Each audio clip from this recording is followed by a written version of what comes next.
তো এখন আমরা তোমাদের পঞ্চম শ্রেণীর ইসলাম শিক্ষা বইয়ের শিরক অংশ থেকে যে কাজগুলো আমাদেরকে করতে দিয়েছে সে কাজগুলো নিয়ে আলোচনা করব। ইতিমধ্যেই কিন্তু আমরা উপরের যে কাজগুলো দিয়েছে ক খ গ সেই কাজগুলো কিন্তু আমরা খুব সুন্দরভাবে সমাধান করার চেষ্টা করেছি। আজকে আমরা শিরক অংশের কাজগুলো সমাধান করব। তো এখানে প্রথমেই যে কাজটি দিয়েছে এর আগে শিরক সম্বন্ধে যে কথাগুলো রয়েছে সেগুলো তোমরা পড়ে নিবে, তারপরেই কাজ করবে। তো এখানে বলা হয়েছে শিরক সম্পর্কে আলোচনা করে শিরক হয় এমন কাজের তালিকা তৈরি করি।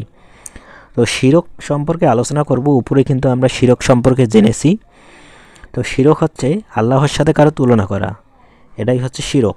মানে আল্লাহরও দেখা যায় যে আল্লাহ কিন্তু সব কাজ এগুলো করে, আল্লাহ কাউকে আল্লাহর কারো সাহায্যের প্রয়োজন হয় না। কিন্তু আমরা যদি মনে করি আল্লাহ সাহায্য করে, বা হিন্দুরা যে মূর্তি পূজা করে আমরা যদি মনে করি এই মূর্তির ভিতরেই শক্তি রয়েছে, তাহলে এটা কিন্তু শিরক হয়ে যাচ্ছে।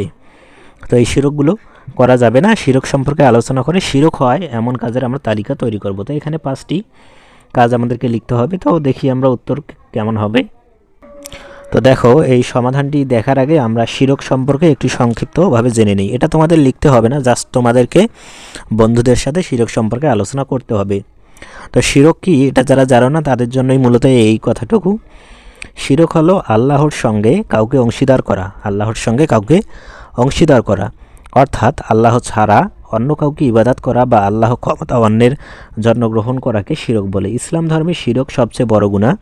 আল্লাহ তাআলা শিরক ক্ষমা করেন না যদি কেউ শিরক অবস্থায় মারা যায়। তাই আমাদের সব সময় শিরক থেকে দূরে থাকতে হবে এবং শুধু আল্লাহরই ইবাদত করতে হবে। তো আমরা দেখলাম শিরক হচ্ছে সবচেয়ে বড় গুনাহ, শিরকের কোনো ক্ষমা নেই। তো শিরকের আমাদেরকে বলেছিল যে শিরক হয় এমন কাজের তালিকা তৈরি করতে। তো আমরা দেখি শিরক কোন কোন কাজ করলে হয়। 1, আল্লাহ ছাড়া অন্য কারো কাছে প্রার্থনা করা। 2, পীর মাজার বা কবরের কাছে সাহায্য চাওয়া। তো কি বুঝলাম? পীর মাজার বা কবরের কাছে চাওয়া যাবে না, শুধুমাত্র আল্লাহর কাছে চাইতে হবে। তাবিজ কবজ ঝাড়ফুঁকে অলৌকিক ক্ষমতা বিশ্বাস করা। আল্লাহ ছাড়া অন্য কাউকে সিজদা করা। ভাগ্য নির্ধারণে জ্যোতিষী বা গণকের কথা বিশ্বাস করা। আল্লাহর গুণাবলী মানুষের মধ্যে আরোপ করা। এবং 7 নম্বরে আমরা যেটা দেখতেছি, আল্লাহর বিধানের চেয়ে অন্যের বিধানকে বেশি মানা। তো এটাই হচ্ছে মূলত ক নাম্বার কাজ। তো এখন আমরা খ নাম্বার কাজটি দেখি।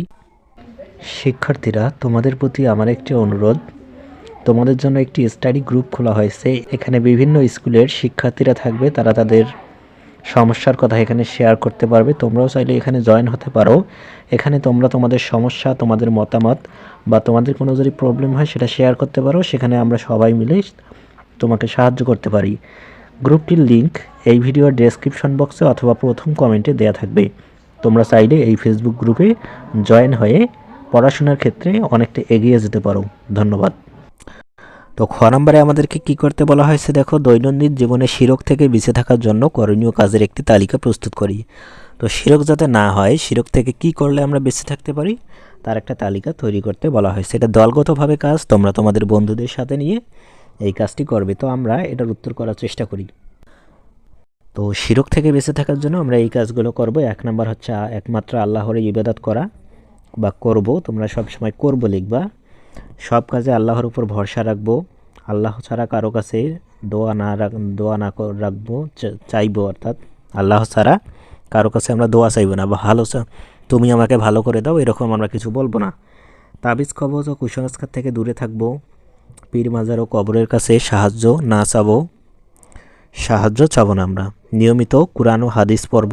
এছাড়া 7 নম্বরে আমরা কি করব, আল্লাহর আদেশ নিষেধ মেনে চলবো। 7 নম্বর কী করবো, আল্লাহর আদেশ নিষেধ মেনে চলবো। তাহলেই আমরা মূলত এই কুফর থেকে বেঁচে থাকতে পারি বা শিরক থেকে বেঁচে থাকতে পারি। শিরক কিন্তু একটা বড় ধরনের অপরাধ, আমরা শিরকেই লিপ্ত হব না। শিরক যে কাজগুলো হয় সেগুলো থেকে আমরা বিরত থাকব।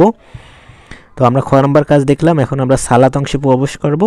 তো এখানে দেখো সালাত অংশের কয়েকটি কাজ দিয়েছে, আমরা দেখি। পোস্টার বা ছবি দেখে সালাতের ওয়াজিব সম্পর্কে আলোচনা করি, কাজটি জোড়াই করি। তো দেখো এখানে তোমাদের সালাত বা নামাজ, সালাত মানে কি নামাজের 14টি ওয়াজিব রয়েছে। দেখো এখানে 1 থেকে 14টি রয়েছে, এই 14টি ওয়াজিব তোমরা পড়বে। তো এটা মূলত আমার কোনো কাজ নেই এখানে।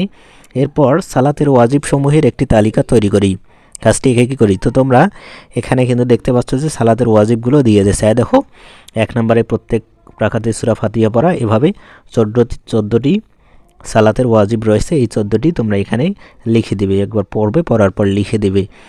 তো পরবর্তীতে আরও একটি কাজ রয়েছে, আমরা দেখি শিক্ষকের সহায়তায় সালাতের ওয়াজিব সমূহ অনুশীলন করে দেখাই। সালাতে যে ওয়াজিবগুলো রয়েছে এগুলো আমরা অনুশীলন করব শিক্ষকের সহায়তায়। তো এটাও মূলত তোমরা শ্রেণীকক্ষে যখন ক্লাস করবে তখন টিচাররা করাবে।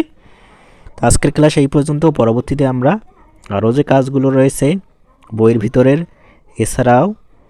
এছাড়াও কি করব, আমরা অনুশীলনের যে প্রশ্নগুলো রয়েছে সেগুলো নিয়েও আমরা আলোচনা করব।